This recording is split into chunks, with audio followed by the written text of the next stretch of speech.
So I'm just going to start the presentation, make sure that everybody can see it. Okay. And then, so can you see that? Yep. So that's the Do It in Durham slide. And my name's Andrea Rowland. I am from B-Zinga Marketing. I am a brand growth coach and digital marketing specialist. And I have been involved, like I've got over 25 years of branding and marketing. And of course, over time, that has changed into this digital world. I always say that I'm a creative person with a geeky side, and I kind of love this stuff, right? So I've loved websites. And as Marlon said, I've actually was a business advisor at BACD for 5 years, and I've been involved with Do It in Durham since its inception. So I was in the room when we came up with the name and designed the logo and trademarked it. And it's been a constant every year in Durham region for the last 12 years. And I love being able to share my knowledge with people, but I love being able to meet people as we, share experiences, but love being able to connect with other people and network. And I've been to a few events and I've still got a few more to go to because there's lots of subjects that I want to learn about that people are presenting about. And this is my little kind of specialty. So I'll just go to the next slide. So hold on, thank you to the sponsors. So there's BACD. I also was part of Spark Centre when their inception came about, which is where originally Do It in Durham started, in collaboration with BACD. So I'm very much about community. I'm very much about supporting local business and being able to help people find the right solutions for them. So that's the concept really behind my presentation is I had a client once and she'd just say, call Google, right? And I'm like, well, you can't really call Google, right? And it doesn't really work like that. And so I tried to come up with a real simple concept of how I could explain websites so that people understand it in kind of simple terms. I think sometimes, you know, people sell you stuff because they're over talking you, right? They're talking above you, confusing you. Like, I want to see you nod. I can see Dorothy, so she's going to nod her head when I ask these questions for sure, right? Have you ever been confused about websites? And the answer is yes, you're in the right place. And that's what I really want to do. Like I said earlier on, like just having a little bit of knowledge and being able to ask a few questions is going to give you that a little bit more power. And that's what I'm going to go through. So I'm going to help you through that and simplify the world of websites. So this is what we're going to discuss today. How websites work, what is a domain, what is hosting, platforms and the difference between them, and 3 questions that will help you decide which is the right platform for your business. Okay, so don't go because everybody else is doing this, right? There are a lot of platforms out there and it's super confusing, but they all work in the same way, and I'm gonna really dissect it for you and make it simpler. So a few of you have already put in the chat saying like, you're ready to build a website. Like this is gonna help you through that process. Happy to chat with you. Another time you can book a quick appointment with me and I'll help you through all this because I feel that everybody should choose the right solution for them. Don't just choose a solution because it's cheap, because it's free, because everybody else is using it. I always feel like you have to find what it is you're looking for, what is the problem, and then find the right solution. And, sometimes people are not even ready for a website in the actual life cycle of their business. So that's what I really try and do is provide solutions for people, especially in this digital world. And like I said, I'm a creator with a geeky side, so I love this stuff.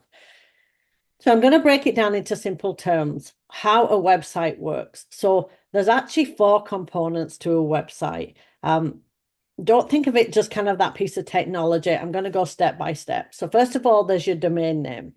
So that is actually your URL. When people say that URL or IP address, it's actually your street address. So think about this in a sense that you have a street address, but it's digital, right? Think about your own house. This is what I want to visualize in your head. This is what I'm saying. I'm going to make it simple. Think about your street address. Okay. And in order to get a domain, you have to pay for that through a specific registrar. There are certain service providers that provide it. Then we're going to take this street address and then we're going to start building a website on what we call hosting. So hosting is a little bit, it's actually a server, where you're going to put your files. So it's a little bit like having Rogers a Bell. It's like having cable TV, right? So imagine you've got a house, now you've got cable TV, and the third one is software. So now you need the platform to build the website framework. So, how's it the functionality, so to speak. So you need some software. And number four is now you want to have a theme, meaning the design and function of the website.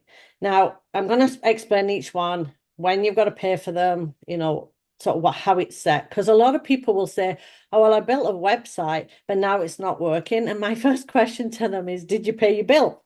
Because they think once they built it doesn't exist. I don't have to pay for it again. However, you are renting space, you're renting a digital address. Maybe some of the software, even some of the themes can be paid for, and it depends how it was built in the first place. Okay. So let's go to number one. You've got to buy a domain. Now, you need a domain in order to build a website. It has to live somewhere. Okay. So the first place is to buy a domain. You buy it from a registration company. It's actually paid for every year. You're actually buying it from that company every year. You have a login specifically for your domain. And this is another place where a lot of people get confused. You actually may have 2 or 3 logins where this information is. Again, it depends where you buy it from and how you put it together. This will explain a little bit more. But you will have a login. I'll say, like, if I'm asking you, do you have a login for your domain? I need to get to it in order to point it to the right place. So your domain is actually one of your assets that you need to have. So you want that for your business and you want to be able to access it. You want to be able to choose the right domain extension, meaning the domain extension is the .com, .ca, .org. There's actually, last time I looked, 875 different extensions. Right? But most people will choose .com. That's the most common. So when people are looking for you, they're going to look for .com first. If you want to be showing yourself as Canadian, you want .ca. If you don't live in Canada, you're not a resident here, you can't buy a .ca. Just like if I wanted a domain for, say, the UK, I can't get one because I don't have an address and I don't live there. So it's very specific to a location. So there may be a reason why you might want to buy a .ca. Again, most people are going to choose .com. .org means that you are actually a not-for-profit. It has .gov, it's for the government. So there's lots of different extensions that kind of represent your business type, and it can be confusing if you buy the wrong extension.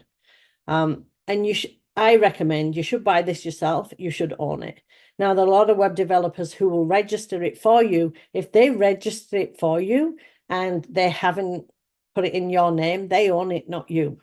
And so I would always recommend that you own it yourself. I always make sure my clients have that, have access to it, and it's their asset. It's really important to have that for your own business. So how a domain works is it's actually, people would think that's where your website lives. It's not. It's actually a street address, and that street address is going to point to where the files are, which is on your server, right? So just think, I'm going to go through domains and then I'm going to go through the hosting, right? So where do you buy a domain? So GoDaddy, Namecheap, Hostinger, NameSilo. This is just a few of them. You can even buy one through Google itself. Hover. There's lots of places where you can buy a domain. You don't necessarily have to have your domain and your hosting on the same place. You could buy it from different places. A quick tip on if you are starting off and you want a domain and you're ready to build your website, often when you get hosting, you'll get a domain free for a year. So they'll waive that fee to get you in to buy from them. Again, if you buy a domain, you don't have to build the website now. You can build it later, right? So if you have a really great idea and you've got a business name and you've done for search and you found a domain, just buy it, right? It'll probably be $20 for the year. Then you've captured it and it's your asset and it represents your business and your brand. But you can build on it later. As long as we have access to it, we can point your domain towards your server files, right? So you don't have to build a website straight away, right? Let me just click over. Right. So choose your domain name carefully. And I want you to kind of lean in and look at this. This is a snapshot I've taken from the website. It's a simple screenshot. I have not written these out. So sometimes when we read and we read a domain, it doesn't say what we think it's going to say. So for instance, the top one is Who Represents, which is an agent that represents celebrities. Their website says whorepresents.com because we are reading it in a certain way. So, and that's the only one I'm going to say. Right, have a read through. There's some very funny ones in here, and people always remember for me sharing this. For many, many years, I'm still known for this particular slide. However, the reason is that we don't read and we don't see things the same way. So you might want to avoid the word expert, right? Or in number two, experts exchange, Pen Island, therapist finder, Italian power generator. What we're actually reading does not say, and first coming method church. These are actual real websites. So if you do a search for the worst domain names in the world, this is what will come up, right? I'm sure there's a lot more now. But it's interesting, like the bottom one, right? Speed of art. It doesn't say that. So you want to really kind of consider the domain name. The recommendation is the recommendation. It doesn't mean it's like it has to be, but no more than 15 characters is what people like because we can't spell it, because we misspell it, because we're working on our phones. You want something memorable. You want something that matches your business name. If you have something different, like me, I'm like, the business name is this, what would be the domain? So I always try and think of the logical. But yeah, this is just a little warning of really consider your domain when you first set it up. So a little kind of bit of sense of humor there. Like I said, probably my favorite is probably number 3. I'm going to leave that with you. Okay. So now that we've picked our domain, and like we're having this conversation as we go through, now we've got our street address. We want to find a place to put our files. So this is rented server space, and that is what hosting is, right? So you're going to buy that again. It could be from the same service provider. And it gets complicated because we might buy a domain on GoDaddy. We can also build a website on GoDaddy, but we can also get WordPress on GoDaddy. So I am going to explain all that. So the hosting company could be in the same place, which you would have one login for domain and hosting because you bought it from the same place, but you don't necessarily have to. Okay. A service provider offers customers the infrastructure necessary to maintain a website, and that's what hosting is. So now that we've got our house on our street, and then Rogers and Bell, they come in and they put the wire in and they bring the cable in. That, just think of it as cable TV, okay? You're renting a service from them, and they're going to give you the infrastructure, and that's what's going to be where your website sits. Most common hosting is on shared server. There are different options based on how big your organization is, more secure, private, but most small business are fine on a shared server space. However, shared server space can affect the speed of your website depending on where you buy and what type of hosting you buy from them.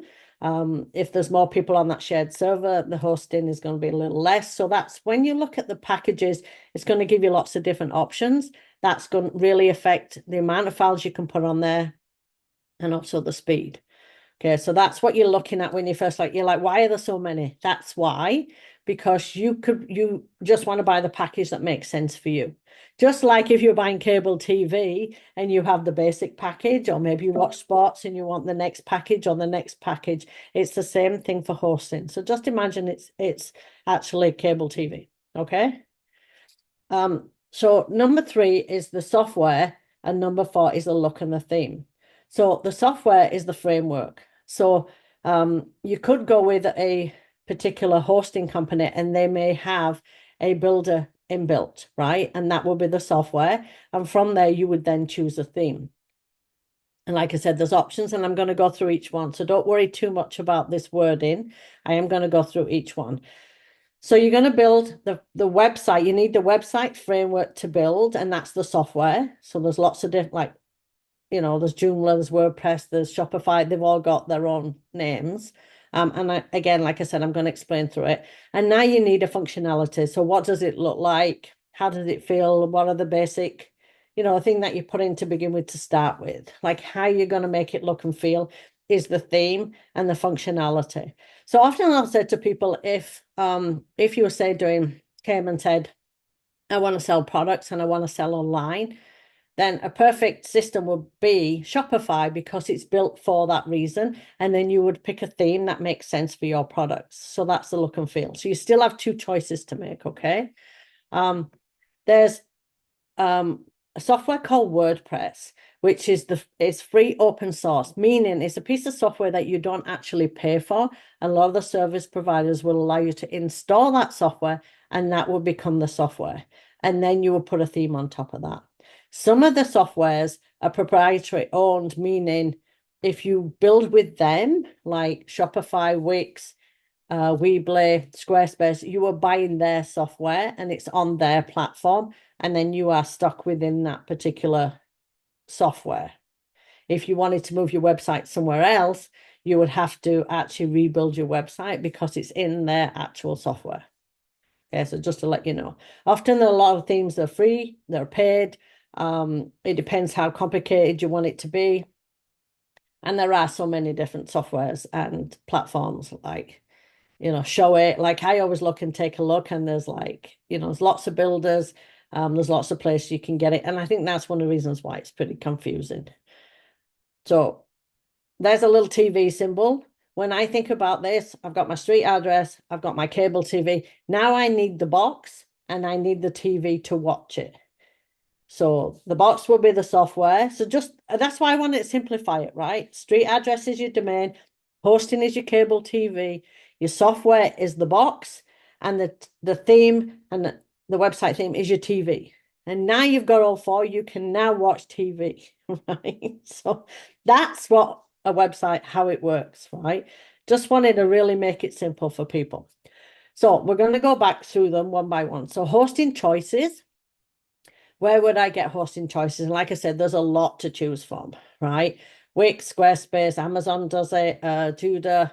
There's lots of places where you can, like I said, some of them you'll be able to go in and get the software, so you'll be able to get the hosting and get the domain at the same time. So I could go to Wix and I would, if I don't have a domain, I could register it at the same time, and they would actually put it through a service provider for you. I'm just trying to think who does that, but like I use a hosting company called Green Geeks, and I can buy a domain, or I can set up hosting, get a free domain, and it goes through a service provider called Enom. So they're the ones that actually sell it because they're the provider, but it's through Green Geeks. Okay. So there's lots of options out there. Might be worth, if you're working with a web developer, ask them which one they use. I know some people that use, like I said, Amazon. That's fairly new. People don't even realize that Amazon, I mean, they have everything now, but they even have web services. So these are some options for building within their platform. So this is proprietary. You can't move your website anywhere else, but they have really good opportunity for you to build, get a theme, easier to build. I'm going to go through pros and cons with you. Okay. So this is, if you were choosing that, it's a hosting and platform in one place. So it's hosting and the software, like I mentioned. And these are the kind of pros and cons. I've just kind of broken it down a little bit. So the pros of it, it's a drag and drop design, right? There's not much customization because you can't do a lot of coding with it. There's lots of templates to choose from. You can use supplied images, and it's actually a secure platform. This is going to make sense as the more we talk, okay? The cons is it lacks customization, it lacks functionality, and therefore originality. And it's not as good for SEO, and it can be slow on speed because you're on the same as everybody else's platform, right? And so when I say customization and functionality, one of the things about these particular platforms, if I want to add to, like say I wanted to put in a ticket calendar or a ticketing system or email marketing, often you have to pay in order to get that functionality added to the builder. And I apologize for my dogs. My daughter's just come home. So, whether you can hear them or not, but they're barking. So that's when I say about originality. I can actually look at a website and I go, that's built on Squarespace, that's built on GoDaddy, because I can tell the look and feel of it, right? So it's very cookie cutter solution. Doesn't mean that it doesn't work, because I've seen some great websites on some of these places. One of the things that you'll struggle a little bit with the builder is it's really hard to get people, professionals to help you unless you can go to Wix and say hire a professional, but they often can be really expensive. So there are other options. If you're doing WordPress, there's more web developers use WordPress. Okay, so when I'm thinking of the alternative to that would be hosting a WordPress. So if anybody's ever mentioned WordPress, you would buy hosting, and like I said, you would install the software WordPress. Now, WordPress is actually free, but a lot of people think it's not. You don't need to sign up at wordpress.org or .com. You can. One of them's a free website service. And again, I'm going to talk about that as well. But there's pros and cons to having free as well. And you would actually install the software onto that platform, onto that hosting. And these are just some of them. Like I said, I use Green Geeks. It's eco-friendly. I just love it because it's got great customer service. But these are some of the more reputable ones. And there's a lot out there. There's more than this. So SiteGround, Bluehost, Web Hosting Canada, if you're wanting to have Canadian, GoDaddy, HostPapa, HostGator, like there's lots and lots of them. And that's where it gets really confusing. There's a lot out there, but they're all providing the same service, and they pretty much will provide this. The pricing will be almost exactly the same. So then you've got to make a decision, which one are you going to choose, right? So I'm going to go through that again. That's part of your questions coming up. Get ready for your 3 questions. With this, if you're installing WordPress, and you'll hear people talking about WordPress, the reason that a lot of people use WordPress is it's very scalable and it's great functionality. You can add a lot of free features to it through plugins, and they're free. So you can add in more things that will make it better for SEO, functionality, calendar integration into Eventbrite. There's lots of opportunity to do that. Some of those are free plugins and some of them are paid. So it depends how far you want to go with your business. So say, for instance, for myself, when I do workshops, I have a plugin for Eventbrite, and the license is like $79 for the year. It will pull in all my events automatically from Eventbrite and put them on my website, right? And I can't do that with a free plugin, but I can do it with a paid, and it makes sense for me to do that if I'm doing lots of events. The yearly costs will be lower generally. So hosting for WordPress hosting, probably for one website, and something that most people would use, it starts off at about $295 a month. So it's very low cost. And so it's probably the most low cost version out there, rather than Shopify, I think, is now $51 a month. Wix and Squarespace around about $40 a month. So the cost is going to be a little bit different. You can hire people to help you. So you can hire a web developer, a little bit easier. There's lots of them around. It's good for SEO. The reason being is it has plugins to help you, but also the code itself is very clean, meaning when SEO, how it works is SEO means search engine optimization. You want to optimize your website so Google can find you, find keywords, find your services, can rank you. And it does it if it can see clean code. And so there's some things that you technical on page and plugins and all these things will help with that search capability to help you become ranked on Google, on another. I mean, there's lots of different search engines, but that's one of the things that it does that's really good. And you can change service providers. So what you can actually do is, say, for instance, if you went with Green Geeks, for instance, and you built a WordPress website and you decide, well, it's got too expensive, and I want to move it somewhere else, you can pick up the whole website as a database and move it to another WordPress hosting somewhere else, to another service provider, because you're not changing softwares. You're in the exact same software. So imagine it's kind of like Bell and Rogers, right? We get a little frustrated that we're paying this price. They don't They don't give us rewards for being loyal, only for new, but you can pick up your whole services, but then you've got to reset it up again. That's a little bit like having a builder because you've got to rebuild it all again.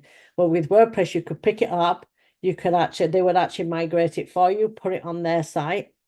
There may be some things that you need to change, like your email address and things like that, so it matches the new hosting, but you can move the whole website and you don't have to do a rebuild. Some of the cons around that is it takes a lot of time, or there's a kind of a learning curve to set it up properly. I go into a lot of websites and they haven't set it up with those best practices. And so it takes a little time to kind of get it all set up, install it, and all those pieces, add the theme, and it just takes a little time to do that. But once it's done, I mean, once you have a website, you don't need to update it that often. And sometimes if you're doing it yourself, there's a bit of a learning curve. And so that's some of the reasons why people don't like it. And it needs to be updated from a security perspective. So you need to keep WordPress up to date, because if you don't, because it's open source and lots of softwares have been used and plugins from different providers, like developers, it can be more prone to actual hacking because it's not up to date. So the best thing to do is just keep it up to date. Plus, you want to add security. So remember on the last one, it comes with security, which is called SSL certificate. It needs to be installed by the hosting company and should be up to date. And again, I'm going to talk more about that. So those are sort of the cons around it, okay? So these are some of the hosting service providers that I mentioned. And I just want to check I'm going the right direction. Yeah. So GoDaddy, HostGator, Hostinger, like I've mentioned a few of these. How do you choose which one is right for you? And I think this is a question that a lot of people get confused with. When you look at the listings, right, they're all like, well, which one should I choose? There's not one that's particularly better than the others. Like I said, pricing wise, they're all pretty much the same. So you decide what's important for your brand, I think, is more important. So decide what is important for you. Is it customer service? Is it speed of service? Is it price? Is it length of contract? Like really consider, like for me, I use Green Geeks because their customer service is fantastic. I know 24 hours a day I can get on a chat and I'll get my problem solved because there's a person on the other end.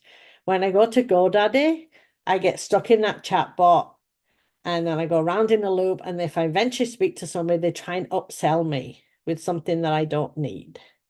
So for me, I'm going to go with customer service, but it depends, right? I mean, I would always say people always pay more for good customer service, but you're actually not paying any more with Green Geeks. So some of the other ones that, like if being buying Canadian is really important, then go with WHC, right? Bluehost is great. SiteGround is great. If you find a deal, and just by the way, now is the time to buy your software because Black Friday and Cyber Monday is coming up. All the deals come out for any of this stuff, for any software. Buy it now, right? Because you're going to save money. So there'll be lots of deals flashing at you. If you've been on a website, it will show you, start stalking you and throwing deals at you. Pick one of those. But it's really that decision. When I work with somebody and if they've already paid for 3 years of hosting, I don't make them throw the hosting out and start again. I don't believe in throwing the baby out with the bathwater. I'm like, okay, well, you've got them. Let's make it better, right? Is it the right right option for you, meaning speed wise? And so keeping up to date and having the right package for you is really important so that it is serving you and your business. So hopefully that makes sense. Right. Okay. So has anybody got any questions at this point? I've kind of thrown the whole TV thing at you. Has anybody got any actual questions? Does this kind of make sense now? Everybody start nodding. Oh, not as oh, I got a thumbs up from people in here. That's good. Right. So now we're going to go through the 3 questions on how we decide which platform we should use. So what do you want your website to do is question number 1, right? Do you want it to provide information? Do you want it to sell products? Do you want it to sell services? What is it you want it to do? Because that is going to determine which software and which platform you're going to use. If you're, like I said, if you're going to sell products and you want to sell online, I would go with Shopify. However, if you already had a WordPress website and you start off selling like, or just providing information because you're selling services, you can add a shop to it for free. So your cost is not going to go from your $3 to your $51 if you already have WordPress, right? So again, it's like that's the capability of WordPress that allow you to grow, right? Are you going to sell services? Do you just want to have a landing page? That is the biggest question. And so that is going to determine how much you're going to spend on a website. Functionality. I wouldn't go with WordPress because it's cheap and then try and get somebody to put all this functionality into it. However, you could go with WordPress. If I was going with WordPress and say I was like a bed and breakfast place and they needed a booking system, I would get a theme that had a booking system and pay for the theme. So it's kind of like balancing all these pieces out based on what you're looking for. Hopefully that kind of makes sense, right? The next step is who is going to build it and who is going to maintain it. Is it going to be you? Is it going to be a friend with knowledge, or is it going to be a professional developer? If it's you and you want to build it yourself, then a builder's perfectly fine, right? Because it's going to be easier to use than WordPress because of that learning curve, right? They do have now, it used to be very much that it was a visual builder in some of the other platforms. You can actually visually build on WordPress, but it's harder to put code in there to make it do exactly what you want, which is why they look a little I can't say that phrase, cookie cutter solutions, right? Because you're not doing customization. Do you have a friend with knowledge? Can they help you with it? And if there's a professional developer, you're more likely, I mean, you don't have to go with WordPress. I know web developer who specifically does Wix websites. I know people that do Squarespace websites. So you can find somebody to build them for you in the local community, right? So they are available. But if you have issues, you've got to go to their tech support. That might be a bigger issue with what you're looking at. But again, there's nothing wrong with them. They work perfectly fine. The next step is, what is your budget? So when I think of budget, I think of time, expertise, and money. So do you have the time to do it? Yes, then you're good. Do you not have the time? And do you have the time and expertise? And if not, do you have the money to pay for somebody to do it for you? So that's going to help you make that decision on what you need to do. Right. So again, it's finding the right solution for you is more important than just doing it because it's cheap or doing it because somebody else is doing it, or you've seen ads on TV from GoDaddy. It might not necessarily be the right solution, right? You want to be able to look at it, you want to be able to test it, ask some questions and, from people who know and see if you can get some advice on what you're looking to do and then get some help with it, right? So that's the 3 questions that's going to help you. Is anybody considering a platform that they want to talk about? Like, have you thought of anything? Are you at that point yet? Do you want me to answer any questions around that? Are we all good? You're all good? Everybody's nodding. I hope you're all good, right? I want it to be really simple, but I do like talking to people and answering your questions, right?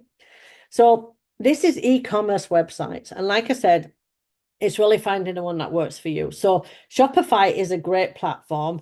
It's super integrated. It will help you with your policies that you need to put on there. It's all set up. You just follow the steps and just sort of push buttons and click it. But then I've just been working on a Shopify website. You then have to add in all your marketing on top of that. So, when you're adding extra functionality to it, there's a lot of apps and it costs more money. I know somebody who has an e-commerce, they're a local maker. They have Shopify and they've add in customization for their store, all their marketing tools like Facebook and Instagram and all that kind of stuff, and it's costing them $140 a month. So if you're not gonna do an online store, don't use Shopify because it's too expensive for what you need, right? You see, I say need, you don't need that, right? WooCommerce is the WordPress version of Shopify. So you can get WordPress and install WooCommerce. You can do a free version or you can upgrade to a paid version, which means that the more functionality you need, the more you need it to do. You might have to upgrade it. It's still going to be cheaper than Shopify. Squarespace, Wix, GoDaddy, Weebly, Euclid, Square all have the capability of putting an online shop, but it lacks functionality. Square, people think it's free, which it is, but then as soon as you want to add in a booking calendar, it's $15 a month. Nothing is free, right? You get what you pay for. And if you were, say, for instance, selling some products and you didn't want the hassle of having your own website and promoting your own website, then there's a platform like Etsy, which actually is a marketplace. And so you can have a page, you can have an account on there, and you can put your products on there. So that's an alternative, right? There are, again, what is it you're looking for? And I've spoken to clients, even had a client came into BACD many years ago, and she was making $80,000 from Etsy, and she wasn't promoting her own website. So I'm like, why do you need to move to a new website, right? Because if you build your own website, if you build it, you've got to market it. Because I always say, like, when they say if you build it, they will not come to your website unless you tell them that it exists and that why they should come there and why they should buy from you. So Etsy does that for you because people go there to buy products. However, you are competing with every other person that has a page on Etsy. So I just wanted to put it in there so you had some information. Okay. So I'm going to go through the SSL that I mentioned. It sounds really interesting. Secure Sockets Layer is what it stands for. Now, you didn't used to have this. It was only if you were making payment online, so you had that extra layer of security. However, now Google insists that you have it. And so sometimes you'll see that you might be going to a website and it will say, don't advance any further warning and things like that. It's because they haven't installed the SSL. And like I said, it's installed by the hosting company, and it shows up as a log, and it will show up as an HTTPS rather than HTTP. One of the things that I would say for a tip is just look at the SSL certificate. Is it included in the cost? Because there are some packages where you'll get a cheaper package for your hosting, like WordPress, and you'll just get hosting, and then they'll charge you. I know that GoDaddy's, I think last time I looked, it was $128 a year for the SSL. Well, you can get hosting that includes SSL on different hosting companies and with a different package. So when you're coming to choose, just go down that sort of checklist and say, does it include SSL? And like I said, if you know what SSL is, I mean, you don't need to know what it stands for. You can ask them, does it come with SSL? And you're going to push those people a little bit further to get what you want instead of saying, oh, we're going to include this, but now you need this and you don't know why. You have that little bit of information, right? So it is a yearly thing that has to be done. There are some plugins that I've installed on websites. And you have to update it every 3 months, and that's on WordPress. However, you could buy a pro version for $49 and it's free for life. So why not pay $49 and it's free for life, right? So otherwise, every 3 months, you've got to go in and update it. If you forget, your website's going to look like it's insecure. It could cause a little bit of an issue for your customers. So that's the thing that I would definitely, and I think there's a blog icon there because I've written a blog about it. But like I said, it's a little geeky, but it's just a little bit of information that's going to help you. Okay.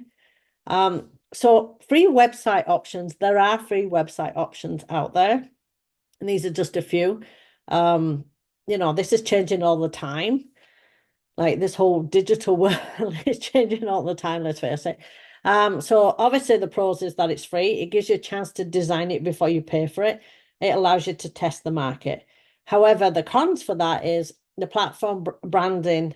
You won't be able to brand it as your own business, but it will always have like Wix or Weebly or whatever will always be listed because it's their platform. And so it lacks credibility and it doesn't help you with your branding. And it might make you look like you're not as legitimate as you want to be. And it can be very restrictive on customization. You might just be able to get one page and that's all you can do. So people kind of get frustrated with it. So listing on the right-hand side are some of the ones that do have free.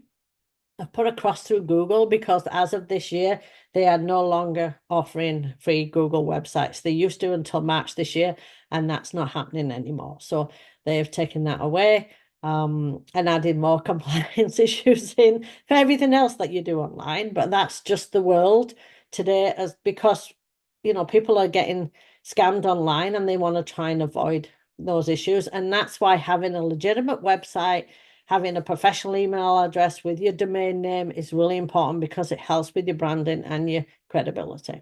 Okay.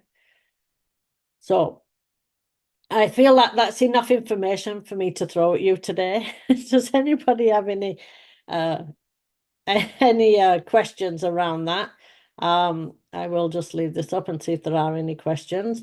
I have done a little kind of free download called 7 Secrets to Level Up Your Website that I'm happy to share with anybody if anybody's interested. So if you want to get a copy, you can send me an email, or you can scan the QR code and just sign up to the newsletter. I only send a newsletter out once a month, just with like tips are happening with Google. Like I read all these things. I told you I'm a little geeky, because it's important that I stay on top of that, so that if anything happens compliance wise, there's a lot of things happening this year. If anybody's interested, by all means, sign up, send me an email, and I'll send you a copy of this. Just some tips on kind of building your website, things that you need to do to make it feel a little bit better, and more focused on customers. I'm all about call to actions and talking to your customers and having your brand stand out. So hopefully everybody's got that little bit of information. Did everybody scan? Can I go quickly to the next slide? I'll come back in a minute. I'm also doing the scan will take you to my link tree, so you can choose if you want to follow me, or if you want to sign up for the newsletter. I'm also starting a Female Founders Growth Program, 12-week program that's going to be starting in mid-January, where I'm going to take people through branding, marketing. I've got somebody talking about mindset. I've got somebody talking about financial aspects. So it's going to be 12 weeks. I'm going to guide you through the whole process. There'll be time to have personal one-to-ones with us. It's a little bit of a mastermind, so that you don't have that imposter syndrome. So you can ask me questions about, I'm going to go through websites, content strategy. I'm going to go through everything you need to be able to launch your business or grow your business. It's really a focus, and not have imposter syndrome.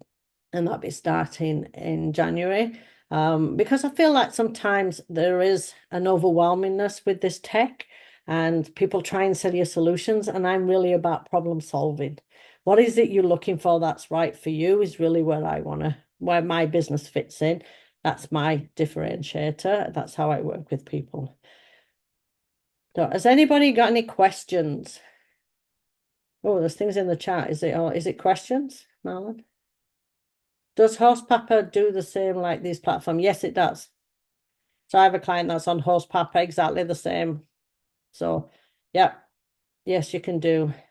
So David said, what is the software you're referring to? So I'm referring to the software that runs the platform. So like I said, if I was talking about WordPress, that would be the software. There's actually Joomla, there's Joomla, there's lots of different types of softwares. WordPress is the most common.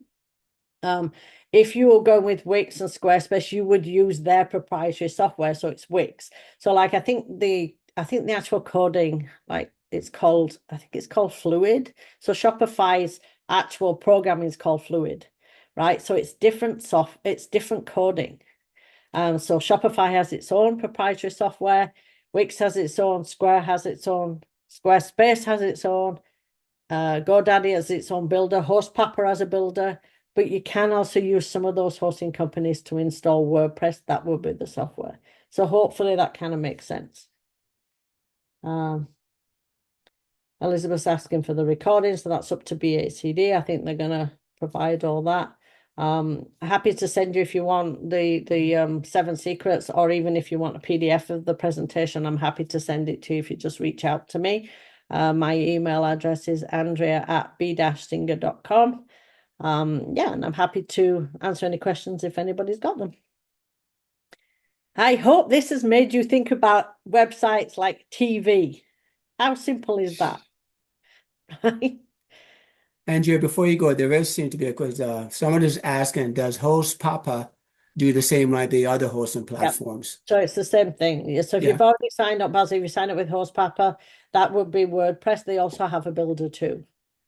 So again, decide which, can you build it yourself? Do you want to build it yourself? Like I have one client that signed up with Bluehost and they told them they wanted an online store. This lady is selling one item. She just wanted to make it easy to sell. And they signed her up for whole e-commerce at like $30, $40 a month. And she's not making that in a year because she just wanted to sell an item and she signed up for 2 years. And she can't get out of the contract. So if you've got any questions, come and see me before you sign anything. I will help you and save you money because once you've done it, I can help you. I can get you, you can pretty much get out of most contracts within 30 days, right? And if you get a renewal, you get 30 days to renew it, right? So your hosting or your domain. So you get a 30-day grace period, but once you pass that, they will not do anything. But you can negotiate with the hosting companies. So I will go and negotiate and say, look, I want 25% off. What you're going to do for me? So yeah, I'm a little mean to these people, but they make a lot of money, and it's the small businesses that have to pay this money. And often when you go to GoDaddy, they upsell you. And I've had these conversations for my clients and like, why are they paying for that? Oh, that's nothing. How can it be nothing when they're paying $228 a year? Right. So it's really kind of making you think, have a little bit of knowledge. You can ask the questions. Don't just agree because they say it. If you have to call back later, then call back later, right? That's why I'm like, get what you need and get the right solution so you can save money. Okay. So, do you help add privacy policies to website? Yes, I do. And do you also add a form for collecting lead info for websites? Yes, I do. So again, I will ask the question, what do you want the form to do? How complex do you want it? Where do you want the information to go? That's a question I would ask if you were doing that for a website, because there's lots of options out there. And also, like if you're in WordPress, there are lots of different solutions. But I tell you, right now is the great time to sign up for anything because everything's at least 50% off. So yeah, that's what I would say. Buy now because it's Black Friday. Um, yeah, so hopefully that has enough information. Um, yeah, and like I said, if you've got any questions, just send me an email. I'm happy to answer, happy to have a little conversation with you, to find the right solution for you. Okay. So I hope that was good. Hope that was thumbs up from everyone, including Marlon, right? Awesome. That was great information that you shared with us, and I'm sure those who are on the call presentation today are going to be a little bit more aware of what they need to do to get their website up and running and make sure they don't get taken advantage of. As always, you presented great information and we appreciate it. And we also appreciate all the attendees that took some time out of their busy schedule to join us on today's event. So hopefully you'll enjoy some more events over the course of the next couple of days, um, and be able to use that going into 2025 to make 2025 an awesome year. So thank you, Andrea, and those of you here this afternoon. Wish you have a great afternoon, and hopefully I'll see some of you in additional presentation. Yeah, the next one. So Aki did have a question.